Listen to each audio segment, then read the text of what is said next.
오늘 10가지 말씀의 6번째 말씀인 살인하지 말라라는 제목으로 말씀을 전하도록 하겠습니다. 여러분들은 이 살인하지 말라, 이 6번째 계명을 들으면 어떤 생각이 떠오르십니까? 대부분 그리스도인들은 이 말씀을 그렇게 심각하게 받아들이지 않는 것 같습니다. 뜻도 너무나 명료하고 또 다른 설명이 필요 없기 때문에 이 살인하지 말라 이 계명을 들으면 그냥 그렇게 지나갑니다. 게다가 우리는 사람을 죽이는 이 살인을 더군다나 하지 않고 있기 때문에 이 말씀을 그냥 우리에게서 먼 것처럼 느낍니다. 지난주에 살펴본 네 부모를 공경하라, 이 말씀을 들으면 그래도 자식된 도리를 잘하지 못해서 또 마음이 찡하기도 하고 이 마음의 찔림도 있는데, 이 6번째 말씀인 이 살인하지 말라라는 말씀을 들으면 어떻습니까? 그냥 쉽게 지나쳐 버립니다. 나와는 별 상관없는 말씀처럼 들립니다. 근데 여러분, 우리가 살아가고 있는 일상은 그렇지 않습니다. 그 FBI가 발표한 2020년 이 범죄 보고서에 따르면 2020년 한 해 동안 미국에서 25,100명이 그 이상이 살해되었다는 통계가 있습니다. 특별히 2019년은 2018년도에 비해서 2091건이 증가해서 1960년 관련 통계 작성 이래로 가장 큰 폭으로 증가가 되었습니다. 그렇다면 우리가 살고 있는 시카고 지역은 어떻습니까? 2020년 통계를 보면 살인 사건으로 인해서 771명이 이 살인 사건으로 인해서 숨졌습니다. 이것을 단순 계산으로 바꾸면 하루에 2명 이상이 살해당하는 것으로 조사가 된 것입니다.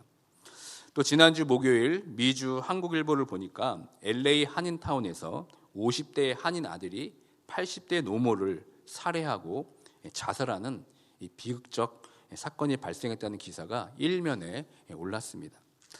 이처럼 현재 우리 일상에서는 수많은 사람들이 살인을 하고 또 살인을 당하는 그런 시대에 우리가 살아가고 있습니다. 이 살인하지 말라라는 이 명령은 아주 단순해 보이지만 이와 관련된 여러 가지 문제를 우리는 직면하게 됩니다.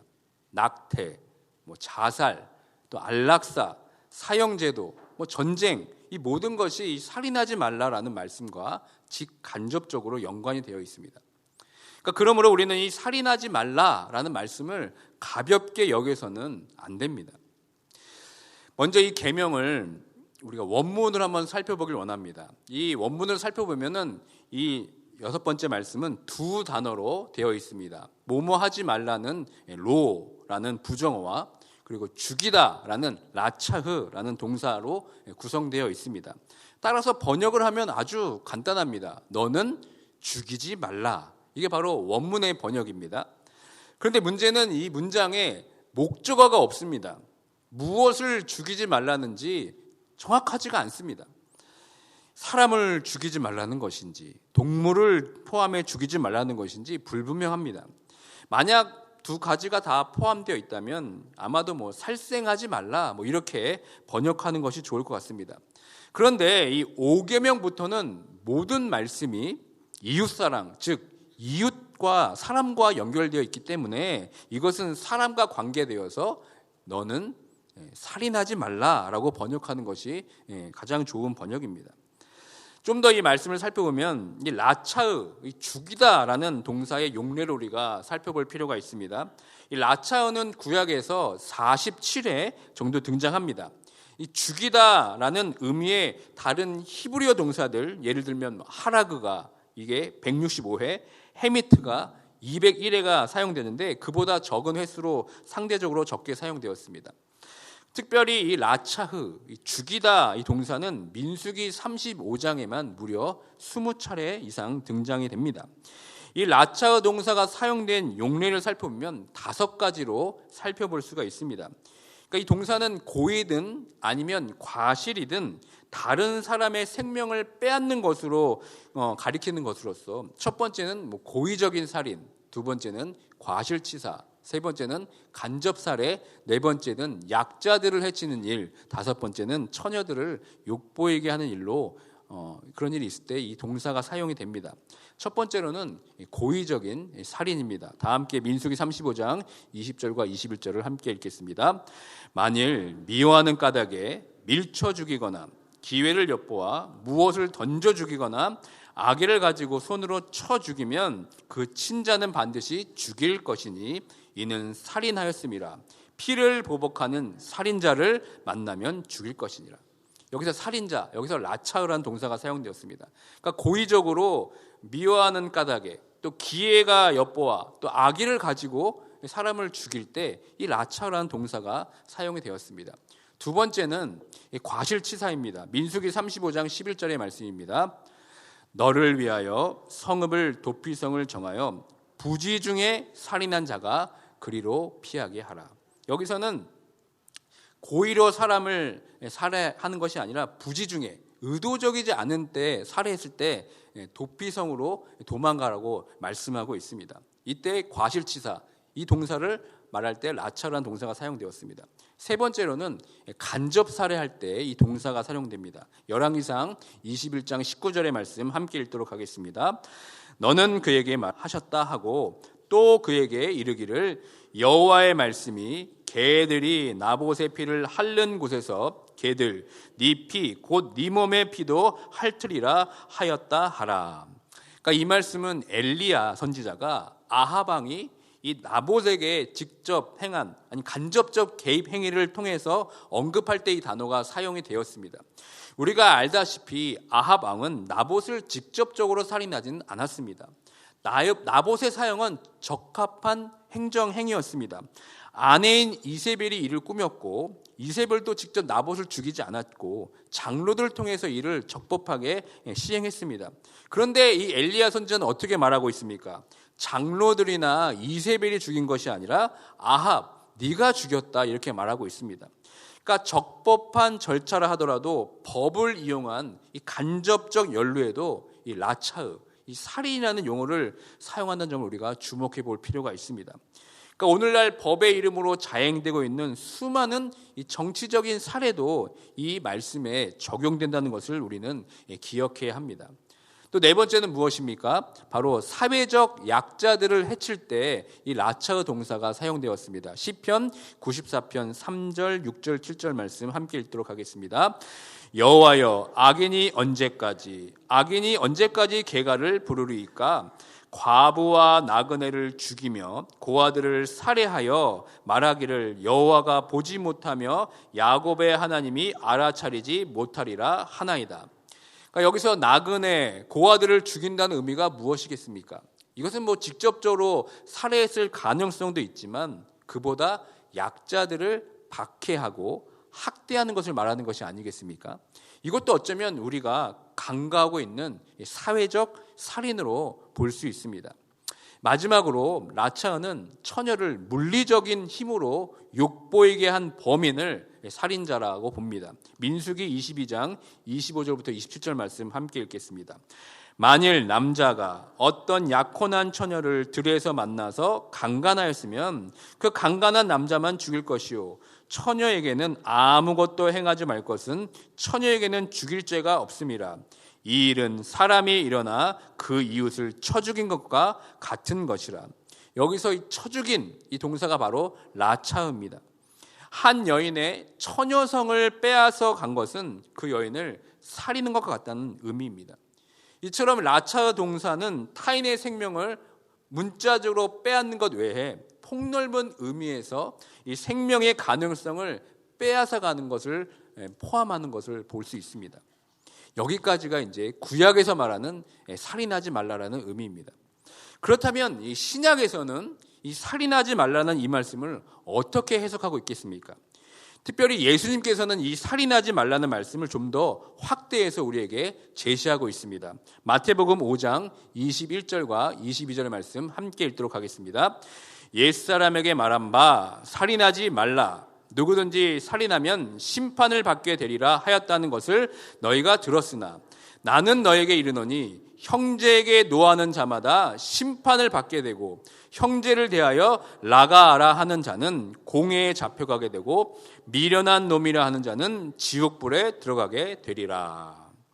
그러니까 이 말씀을 쉽게 풀어서 말하면 친구에게 욕을 하면 지옥불에 간다는 것을 말합니다. 여기서 라가라는 욕도 사실 그렇게 심한 욕이 아닙니다. 여기서 라가라는 말은 히브리어의 비속어인데 머리가 텅 빈 자, 이런 뜻입니다. 우리말로 표현하면 어떤 말입니까? 골빈 놈, 무가치한 놈, 미련한 놈 정도로 해석할 수가 있습니다. 근데 여러분 사실 이 정도는 욕도 아니지 않습니까? 제가 어렸을 때 제가 직접 들은 말은 아니지만 기억이 납니다. 어른들이 화가 나면 어떻게 욕합니까? 이 빌어먹을 놈 하다든지 심지어 나가 죽어라 이런 날 얘기를 참 많이 들었습니다. 이것에 비하면 예수님께서 말씀하신 이 라가라는 것은 욕도 아닙니다. 그런데 예수님은 특별히 형제에 대하여 노를 하면서 미련한 놈 이렇게 욕하면 지옥불에 들어간다고 지금 선언하고 있습니다. 그리고 이 말씀을 빗대어서 10가지 말씀에 이 살인하지 말라라는 이 계명과 연관시키고 있다는 것을 여러분 우리는 주목해 봐야 합니다. 여기에 대해서 이 김영구 이 데칼로그란 쓴 저자가 있는데 그분이 이런 얘기를 합니다. 존재론적 자유라는 것을 이야기하면서 십계명을 풀어가는데 이 살인하지 말라는 말씀을 포괄적으로 해서 혼을 죽이는 행위가 바로 살인하는 것이다. 이것은 존재론적인 살인이다. 이렇게 말하고 있습니다. 그러니까 다시 말해서 6번째 말씀은 자신을 포함한 모든 인간에 대해서 그 영혼을 죽이지 말라. 그 존재를 죽이지 말라. 이렇게 확장해서 해석해야 한다고 말하고 있습니다. 왜냐하면 이 성경에서 말하는 이 인간의 죽음은 심장이 멈추고 내가 작동하지 않는 것을 어떤 그런 생물학적 죽음만을 가리키고 있지 않습니다. 하나님이 아담과 하와에게 선악을 알게 하는 나무를 먹지 말라, 네가 먹는 날에는 정령 죽으리라 말씀하셨는데 막상 아담과 하와가 그 나무의 열매를 먹게 되었을 때 바로 죽지는 않았습니다. 그러나 아담과 하와는 사실 죽은 것입니다. 왜 그렇습니까? 그 죄를 지었기 때문에 하나님과의 관계가 깨졌습니다. 관계가 끊어졌기 때문에 이미 그는 죽은 것입니다. 그러니까 다시 말해 단순히 형제에게 라가, 미련한 놈 이렇게 욕하는 것을 통해서 어떤 그 형제의 존재를 함부로 무시하면 안 된다는 것을 지금 말하고 있는 겁니다. 그 욕을 통해서 형제의 혼이 죽고 존재의 의미를 상실하게 된다면 우리의 가볍게 생각했던 그 욕은 결국 살인으로 볼 수 있습니다. 그러니까 이렇게 생각하면 우리는 우리의 이웃들 또 가장 가까운 사람들, 가족들, 친구들, 또 교우들에게 얼마나 많은 살인을 저질렀을까 생각하면 여러분 너무나 아찔합니다. 내가 무심코 내뱉었던 그 말로 그들의 영혼을 죽이고 그리고 존재를 무의미하게 만들었던 이 영혼의 살인을 저질렀던 적이 아마 한두 번이 아닐 것입니다. 그러므로 이 살인하지 말라라는 이 말씀의 의미는 상당히 포괄적인 계명입니다. 일반적인 살인도 포함되지만 보이지 않는 그 다른 사람의 영혼조차도 우리가 살인할 수 있다는 것을 여러분 반드시 기억해야 합니다. 그렇다면 하나님은 왜 살인하지 말라고 명령하셨습니까? 그 이유에 대해서 10가지 말씀 자체에서는 명시적으로 나타나 있지는 않습니다. 그러므로 구약 성경 전반에 걸쳐서 살펴볼 필요가 있는데 가장 확실하게 나타나고 있는 말씀이 하나 있습니다. 창세기 9장 4절과 6절의 말씀 함께 읽도록 하겠습니다. 그러나 고기를 그 생명피째 먹지 말 것이니라. 내가 반드시 너희의 피 곧 너희의 생명의 피를 찾으리니 짐승이면 그 짐승에게서 사람이나 사람의 형제면 그에게서 그의 생명을 찾으리라. 다른 사람의 피를 흘리면 그 사람의 피도 흘릴 것이니 이는 하나님이 자기 형상대로 사람을 지으셨음이니라. 아멘. 여러분 왜 살인하면 안 됩니까? 인간 스스로가 생명을 가진 것이 아니기 때문에 그렇습니다. 하나님께서 인간에게 생명을 주셨고 그 생명을 소유한 인간은 하나님의 형상으로 지음받았기 때문입니다. 하나님의 형상을 지음받은 우리는 하나님의 그 소명을 따라서 무한한 가능성을 드러내면서 하나님의 형상을 드러내며 살아야 하는 존재입니다. 그러므로 이런 생명을 끊는 살인은 안 되는 것이죠. 이것이 살인을 해서는 안 되는 가장 중요한 이유입니다. 그래서 살인은 하나님의 형상인 인간을 죽이는 죄이므로 성경에서는 이 죄를 지으면 반드시 죽이라고 명령하고 있습니다. 구약에서 사형에 처할 죄는 딱 두 가지입니다. 첫째는 하나님께 범한 죄입니다. 특별히 우상숭배의 죄. 그리고 하나님을 모독할 때 하나님은 죽이라고 명령합니다. 둘째가 무엇입니까? 바로 인간의 생명을 범한 죄에 대해서 반드시 죽이라고 말씀하고 있습니다. 성적인 범죄, 간음죄, 사람의 생명을 훔친 유괴한 죄에 대해서 사형에 처하라고 가르치고 있습니다. 이것은 다 생명을 범한 죄에 한해서만 사형에 처하라고 지금 가르치고 있습니다. 또 한 가지 살펴볼 것이 있습니다. 여러분, 이 도피성에 대해서 알고 계십니까? 이 도피성은 일반적으로 사람이 죽이면 도망가라고서 피하는 곳이 바로 도피성입니다. 그런데 이 도피성은 고의가 아닌 자신의 실수로 사람을 죽였을 때만 가는 곳이 바로 도피성입니다. 그러니까 고의적으로 어떤 일부러 사람을 죽이면 이 도피성도 갈 수가 없습니다. 그러나 의도를 가지고 사람을 죽이게 되면 어떤 제사나 속전이나 용서를 받을 수 없다고 구약 성경은 말하고 있는데, 민수기 35장 31절의 말씀 우리 함께 읽도록 하겠습니다. 고의로 살인죄를 범한 살인죄는 생명의 속전을 받지 말고 반드시 죽일 것이며, 그런데 자신의 실수로 과실치사를 범한 사람이 있다면 그 사람이 피해자의 어떤 친척들로부터 복수를 당하지 않도록 만든 것이 바로 이 도피성의 제도입니다. 그런데 이 문제가 있습니다. 이 도피성에 숨은 사람은 자기 마음대로 자기 고향으로 돌아갈 수가 없습니다. 언제 돌아갈 수 있게 됩니까? 다 함께 민수기 35장 25절부터 28절의 말씀을 함께 읽도록 하겠습니다. 피를 보복하는 자의 손에서 살인자를 건져내어 그가 피하였던 도피성으로 돌려보낼 것이요, 그는 거룩한 기름 부음 받은 대제사장이 죽기까지 거기 거주할 것이니라. 이는 살인자가 대제사장이 죽기까지 그 도피성에 머물러 할 것임이라. 대제사장이 죽은 후에는 그 살인자가 자기 소유의 땅으로 돌아갈 수 있으니라. 이 말씀을 통해 우리가 무엇을 알 수 있습니까? 도피성에 피한 살인자는 결국 누가 죽어야만 갈 수 있습니까? 대제사장이 죽어야만 그 도피성에서 나올 수 있다는 뜻이 됩니다. 결국 하나님께서 부지중에 저지른 잘못이라도 법을 어긴 자는 죄를 범한 것으로 간주하고 지금 마땅히 벌을 받아야 된다는 뜻이기도 합니다. 또 하나는 무엇입니까? 이 대제사장의 죽음을 우리는 생각해 봐야 합니다. 왜 도피성에 도피한 이 과실치사자가 체류의 기간의 끝을 이 대제사장의 죽음과 연결시켰는지 우리는 주목해 볼 필요가 있습니다. 그래서 성경의 어떤 여러 학자들이 어쩌면 이 대제사장의 죽음은 알지 못하고 지은 죄에 대한 속죄 제사에서 희생동물과 같은 효과를 내는 것으로 간주하고 있습니다. 그러니까 생명의 속전으로 대제사장의 죽음이 치러진 것입니다. 이걸 통해 우리가 무엇을 알 수 있겠습니까? 결국 다른 이의 생명을 비록 과실이라 할지라도 우리의 실수로 죽음으로 몰아넣는 것을 결코 가볍게 생각해서는 안 된다는 것입니다. 그러니까 우리는 하나님께 주신 이 생명을 하찮게 여기거나 가볍게 여기서는 안 됩니다. 또 살인하지 말라라는 이 말씀에 실제적인 도전이 사실 많이 있습니다. 낙태, 자살, 안락사, 그리고 전쟁에 대해서 우리는 어떻게 답을 해야 되겠습니까? 시간상 이 문제를 우리가 다 다룰 수가 없습니다. 그러나 중요한 것이 있습니다. 우리는 우리의 생명을 어떻게 이해하고 어떻게 소중하게 여기며 살아가는지에 대해서 우리는 답을 가지고 있어야 됩니다. 우리가 십계명을 살펴볼 때 항상 두 가지를 생각해야 됩니다. 하나는 무엇이냐면 이 십계명의 10가지 말씀에 대해서 소극적인 자세가 있고 적극적인 자세가 있다는 것입니다.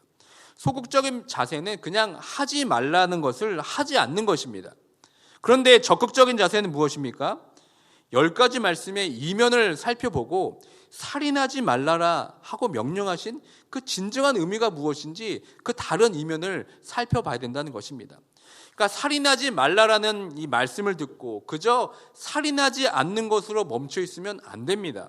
그것으로 끝나면 안 됩니다. 여러분, 살인의 반대말이 무엇입니까? 바로 생명입니다. 그러니까 우리는 살인하지 말라라고 멈춰 있는 것이 아니라 어떻게 하면 하나님께 주신 생명을 살릴 수 있는가, 우리는 거기에 더 관심을 가지고 있어야 됩니다.